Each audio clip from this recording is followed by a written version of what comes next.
आज उमेदवारी अर्ज माघारी घ्यायचा शेवटचा दिवस आहे. तुम्ही निवडणूक लढवणार ठाम आहात.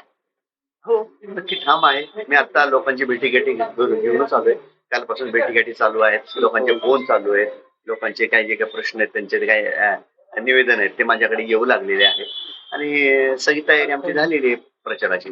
शरद पवारांनी काही वेळापूर्वी असं निवेदन केलं की ही निवडणूक बिनविरोध करावी अशी देखील इच्छा त्यांनी व्यक्त केली.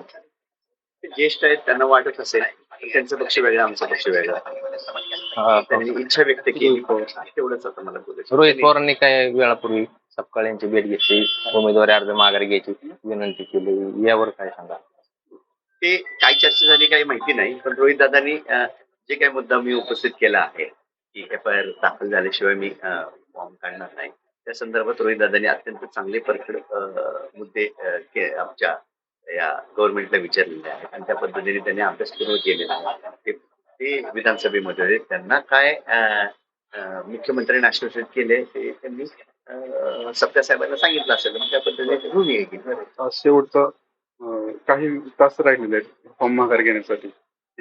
तुमची काय भूमिका असेल?